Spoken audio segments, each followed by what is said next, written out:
Hello, ladies and gentlemen, and wonderful people of the internet. It's another week, it's another episode of the Avalon News, of the Avalon Meta Live.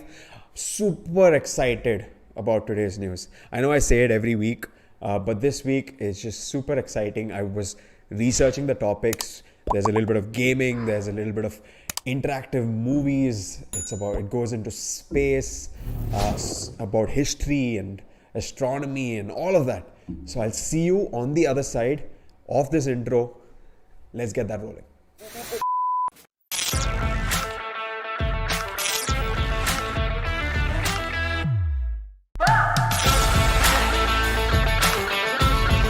Follow your passion might be a perfect question to ask and might have a perfect answer when interpreted right. Let's start tracking which stocks can actually go up and go down, or which stocks have an advantage with the vaccine coming out. Why it would have been more expensive to fake a moon landing back in those days. It's quite an interesting video to watch. The economic activity created from the App Store alone is worth $500 billion. So let's move on to the next question. Man, it was too easy. Too easy, no? Why didn't you answer?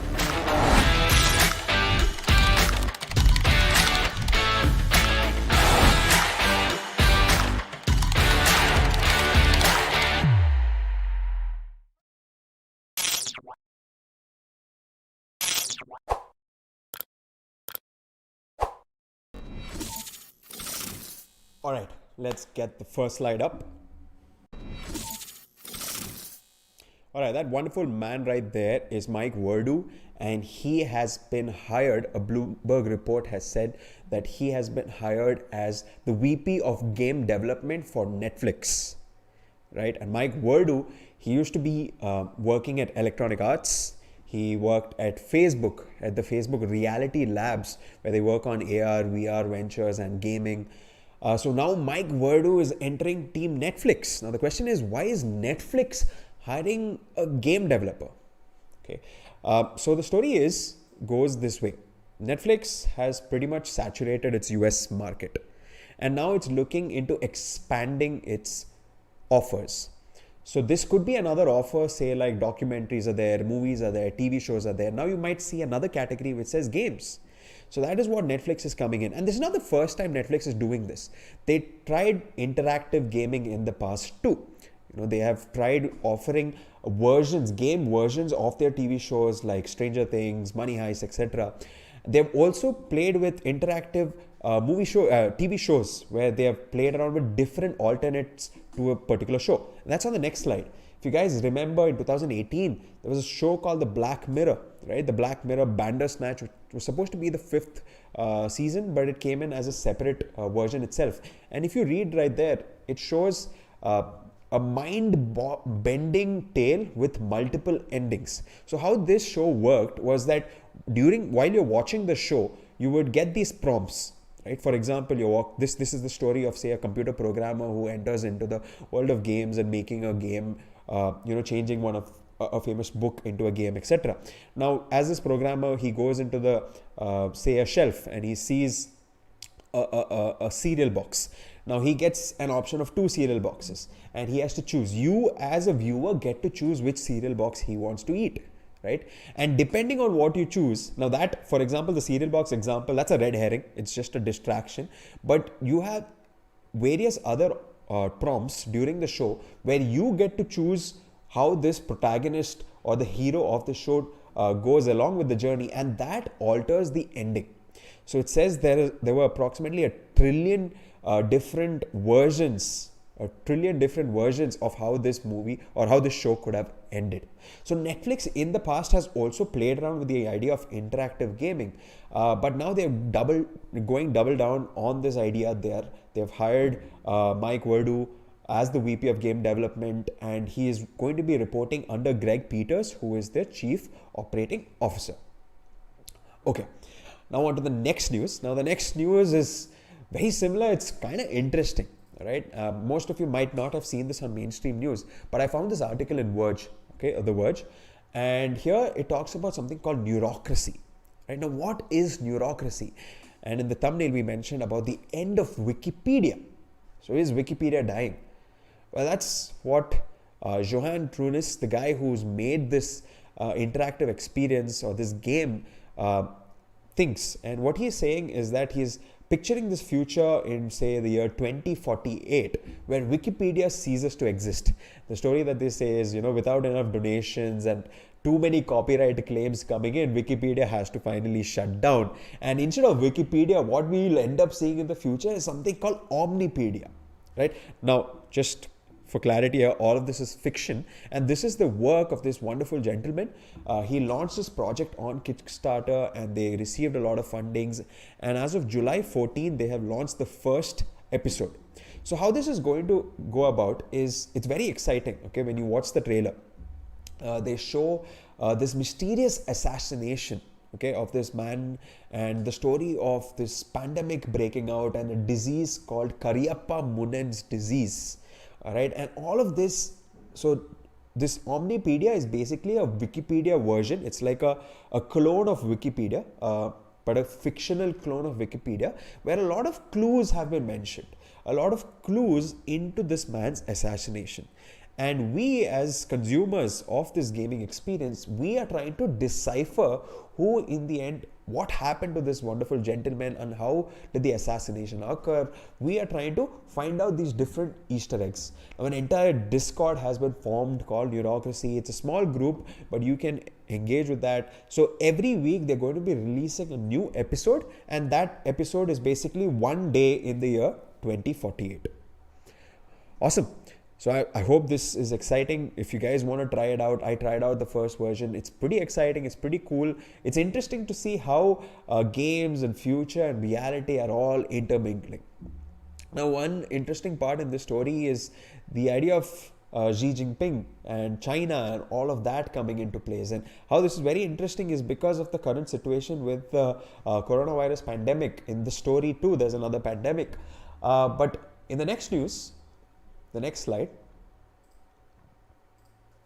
Right, so that is how the Wikipedia site would look like. It's called Omnipedia, and you can play around with it. You can see, you can read the articles, try and find some clues into this man's assassination. All right. Okay, and as you've seen, there's a lot of Chinese, and that is coming into the next slide. Okay, now what is this? Now we are in our final news. What is this? All right. So you guys might have heard this past week, Richard Branson went into space, right? Or into the edge of space, which is technically the area between the end of Earth's atmosphere and the beginning of space. So he took his Virgin Galactic, the space flight, and he ran the test flight into that edge of space. There's a beautiful thing that he mentioned while he was in space. And he mentioned that I was a small kid who just looked up at the stars, and I dreamt of going there one day. And now I'm an adult who's finally there. And so this is a message for all you dreamers.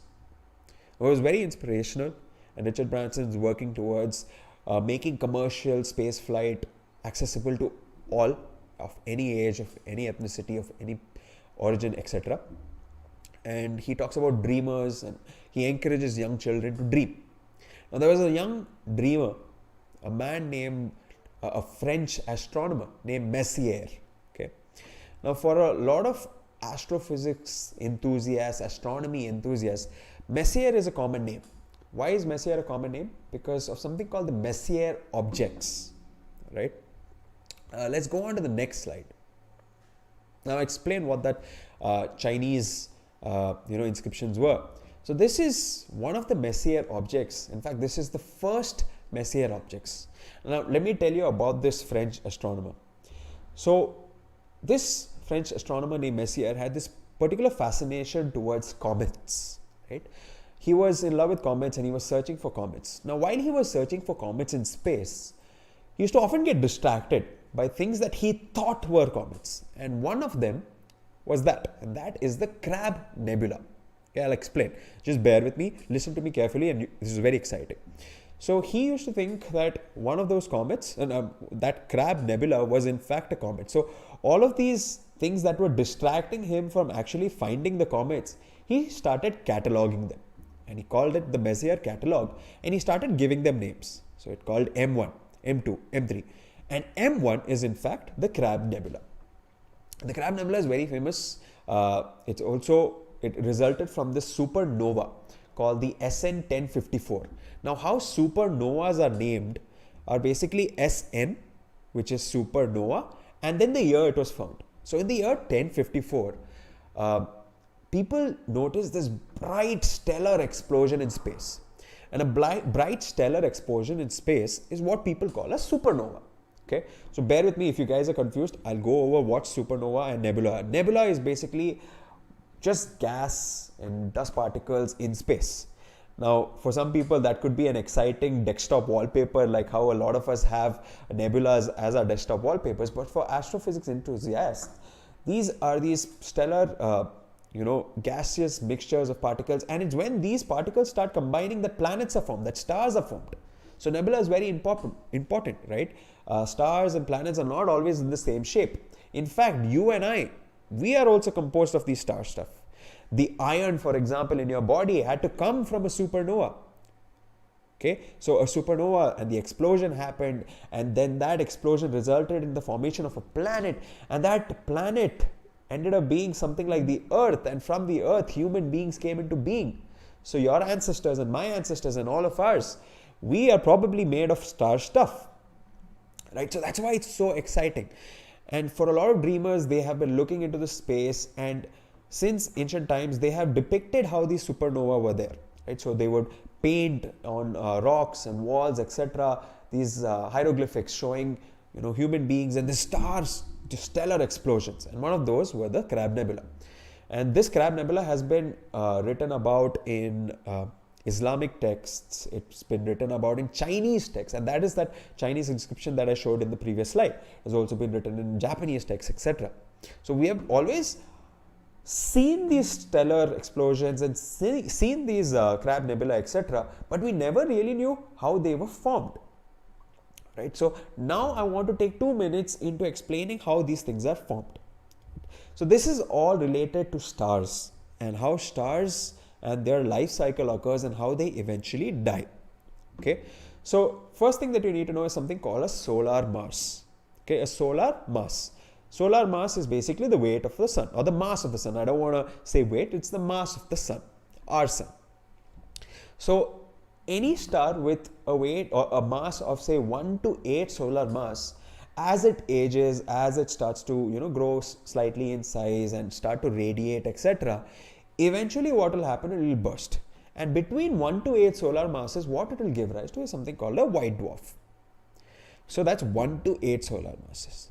Now, beyond say 10 solar masses, 10, 12 solar masses, these stars, which start as say protostars, then go on to a true star, then a super red giant, and eventually it collapses within its own core, causing something called as a core collapse supernova. It causes this entire collapse, it creates this huge nebula, and it forms things like a black hole, or it also forms something called a neutron star. So we discussed 3 things: white dwarfs, black holes, neutron stars. Huge stars, they result in black holes and neutron stars. Cool. But you might have noticed there's a small gap here. We spoke about between 1 solar mass to 8 solar mass, and those between 10 solar masses and above. But what about the gap of 8 to 10 solar masses? And that is what scientists and astrophysicists have recently discovered, that group between the stars between 8 to 10 solar masses, they explode and cause supernovae by a phenomenon called electron capture supernova. And that is what is seen on the next slide. So this pretty much summarizes what I tried to explain right now, how we see a low mass star that is between 1 to 8 solar masses, right? That M with a 0 dot, a star dot, that is showing a solar mass. It results in a red giant, goes into a planetary nebula, and finally a white dwarf. Between say 10 to 12 solar masses, they go into something called a massive star, then a red supergiant, and a CCSN, as we mentioned, right? A core collapse supernova, resulting in, as you can see there, that is the huge supernova eventually resulting in a black hole. And between the group of 8 to 10 solar masses is what scientists have now discovered, which is called the electron capture supernova. That results in what we had been seeing in space, what Messier had thought was the Halley's Comet, and that was the Crab Nebula.